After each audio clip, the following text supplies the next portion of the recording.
जैसे दूध का जला हुआ फूंक मारता है लस्सी को, ऐसे ग्रहण करना। आंखें बंद करके ग्रहण नहीं करना, लेकिन इसको ग्रहण करके फिर आंखें बंद कर लेना। कहने का भाव यह है कि फिर अग्रम अग्रम ना करना, यू नाम लेने पीछे।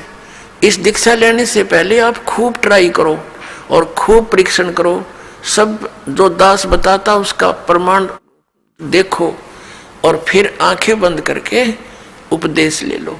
और फिर आंखें ही बंद रखना, यानी ब्लाइंड फेथ करना, पूर्ण विश्वास करना दास के एक एक शब्द पर, फिर आपकी भक्ति चलेगी।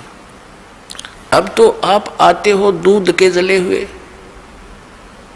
और फिर यहां फूंक मारते हो लस्सी को भी, कोई बात नहीं, कुछ दिन के अंदर आपको अपने आप डिफरेंशिएट का पता लग जाएगा।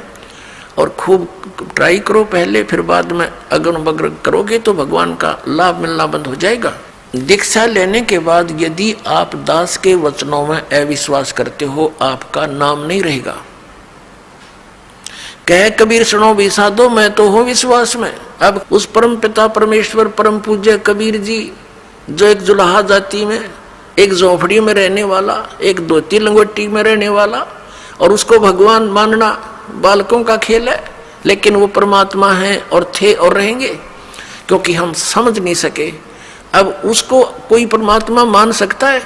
जब दास ने प्रारंभ में कहना शुरू किया तो लोग मजाक किया करते थे कि देख यो भी दानक हो गया। अरे भले हुए कृत्य, हम तो लेट हो गए, दानक कौन में, हमने तो पहले होना चाहिए था जब पता लग जाता था। कहने का भाव ये था कि धानक का अर्थ है कबीर पंथी।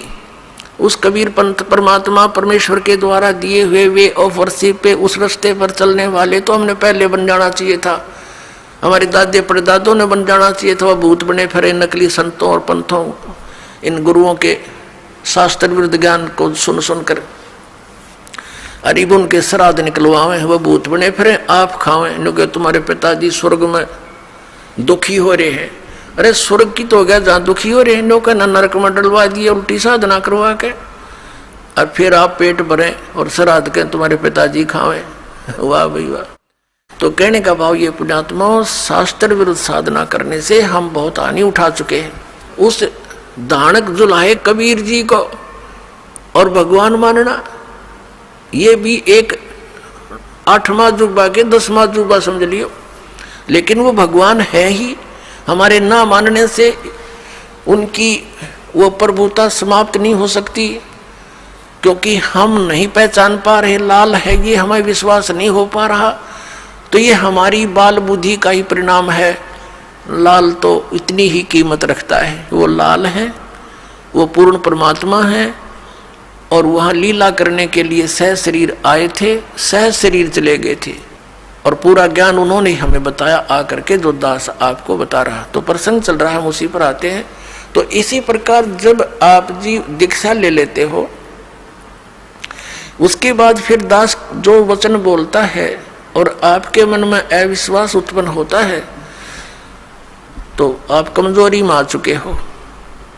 क्योंकि आप कितने दिनों से भक्ति कर रहे होगे, जब से जन्म हुआ। पवित्र हिंदू धर्म में तो शायद कोई ही व्यक्ति ऐसा होगा नास्तिक जो भगवान नहीं कहता हो या उसको नहीं मानता हो। वैसे तो मुसलमान धर्म में भी भगवान अल्लाह वो सभी मानते हैं, ईसाई धर्म में भी मानते हैं, हिंदू धर्म में भी मानते हैं। और आप कितने दिन से ज्ञान सुनते आ रहे हो, और दास जो भी ज्ञान आपको सुना रहा है उनके एक पॉइंट को क्लियर करने के लिए 3-3, 4-4 प्रमाण देता है। और पहले आपने जो अज्ञान सुन रखा था उसका कोई शर पैर नहीं, और आपको स्वीकार्य था। अब ये क्यों अग्रम अग्रम इतनी हो रही है आपके माइंड में, काल को ये चिंता बनी रहती है, कहीं ये इस मार्ग पर दृढ़ ना हो जा और इसका बेड़ा पार ना हो जा, तेरे हाथों से ना निकल जा।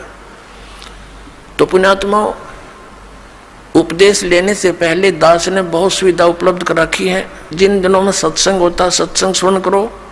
फिर परमात्मा ने दया बख्श रखी है, एक पवित्र टीवी चैनल पर उसने साधना के ऊपर शाम को 8 बजे सत्संग आता है, वहाँ सुनते रहो। कहने का भाव ये है कि आप जी पहले कति कंसेप्ट क्लियर करो, जब आओ यहाँ पर और नाम लेकर फिर जो सही दृढ़ होकर आते हैं उनको कुछ चंद ही दिनों में परमात्मा के वो चमत्कार शुरू हो जाएंगे। क्योंकि कनेक्शन ले लिया बिजली का, कनेक्शन लेते ही आपके पंखे चलेंगे, सब कुछ ठीक चलेगा। यदि कनेक्शन लूज हो गया, ना पंखा चलेगा ना कोई और सुविधा उस पावर से होगी, जो पावर सत्र का काम है तो पावर से ही होगा। तो इस प्रकार आपका अगर कनेक्शन लूज रह गया यानी आपका नाम खंडित हो गया तो मालिक की पावर आपके घर पर या आपकी बॉडी में काम नहीं करेगी। इसके लिए परमात्मा ने बताया है कि अनंत कोटि बाजी जहां अमन रचे सकल ब्रह्मांड ही, कहे कबीर मैं क्या करूं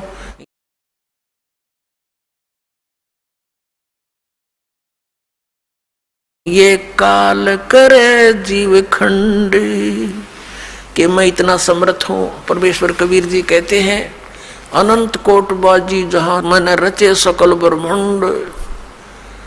और कबीर साहब कहते हैं, आदरणीय गरीबदास साहिब जी को कबीर साहब ने ये ज्ञान दिया था, ये वाणी गरीबदास साहिब जी की है कि कबीर साहब ये कहते हैं, गरीबदास जी उसका समर्थन कर रहे हैं कि कबीर साहब ये कहते हैं कि मैं क्या करूं, युग काल मेरे से जीवों को खंड कर लेता है, इनके नाम खंड करवा के फिर मेरी पावर वहां काम कर नहीं सकती, ये ऐसा कर देता है। तो आप इसे सावधान हो, दीक्षा लेने में देरी हो जावे कोई दिक्कत नहीं, लेकिन लेने के बाद फिर ये समझ लेना हमें भगवान मिल गया और फिर गुरु जी को परमात्मा के तुल मानना पड़ेगा, तब आपकी प्रॉब्लम सोल्व होएगी। भले ही पुण्यात्मा गुरु भगवान नहीं है, ये दास क्योंकि मालिक आए थे वो तो भगवान थे ही, वो भी गुरु थे, हमने उनको भी भगवान नहीं माना, लेकिन इस दास को आपने भगवान मानकर ट्रीट करना पड़ेगा, तब आपको सफलता मिलेगी। जैसे गणित के अंदर एक प्रश्न आता है ब्याज का, ऋण का। उस ऋण के अंदर क्या होता है कि हमने मूल धन खोजना होता है, बच्चों ने मूल धन प्राप्त करना होता है, वो प्रश्न ऐसा होता है। तो उसके अंदर मानना पड़ता है, मान लीजिए मूल धन 100 रुपये, वो मूल धन 100 रुपये होता नहीं, वो तो करोड़ों की संख्या में होता है, लेकिन वो करोड़ों की संख्या की राशि वाला मूलधन हमें तभी उपलब्ध होगा जब हम 100 रुपये को मूलधन मान लेंगे।